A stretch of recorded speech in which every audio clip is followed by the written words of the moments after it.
Once upon a time, in a quiet village in western Kenya, there lived a poor family from the Luhya community. The family consisted of Wiksa, the father, Nafila, the mother, and their two children, Narima, the daughter, and Simiyu, the son. They lived in a small, mud-walled house surrounded by fields of maize and beans.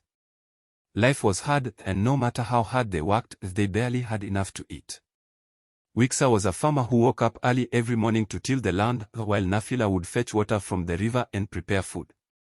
Narima and Simiyu helped their parents by taking care of the goats and chickens. Though they worked hard, the family had little to show for it. They were always struggling. One day, Wiksa was walking through the forest to gather firewood. As he walked, he came across an old man sitting by a large tree. The old man looked tired and weak, so Wiksa approached him with kindness. "Jambo, old man," Wiksa said. "You look tired. Can I bring you some water?" The old man smiled and accepted the water. After drinking, he looked at Wiksa and said, "Thank you, kind man.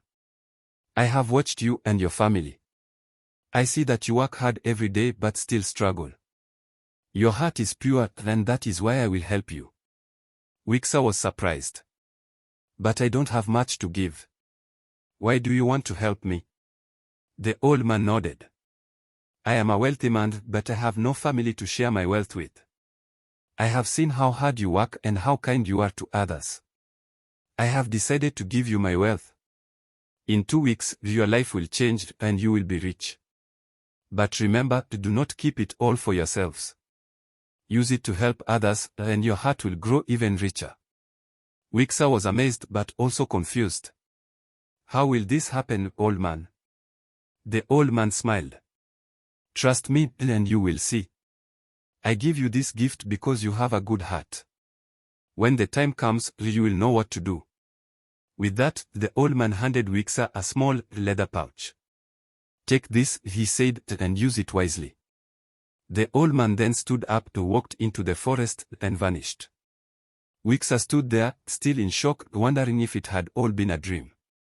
But he carefully placed the pouch in his pocket and returned home to his family.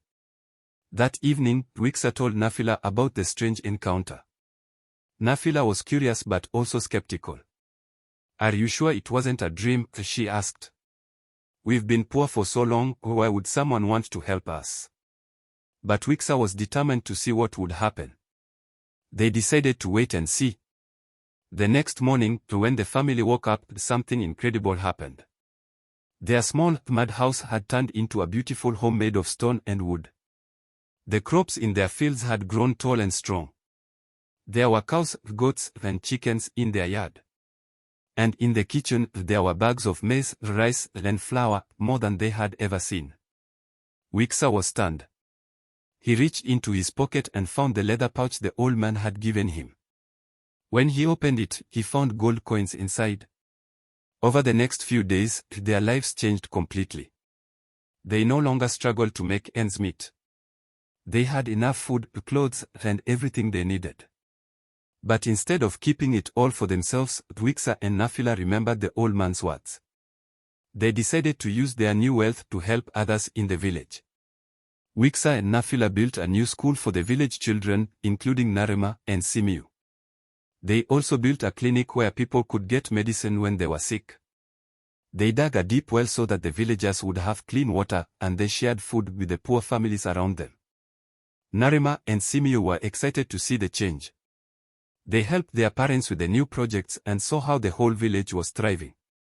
People came from far and wide to see how Wiksa and Nafila had used their wealth to help others, and they were inspired to do the same. As the 2 weeks passed, the magical pouch began to lose its glow. But Wiksa and Nafila didn't mind. They had already given so much, and their hearts were full of happiness. The village was no longer poor. It had become a place where everyone helped each other, and there was enough for everyone.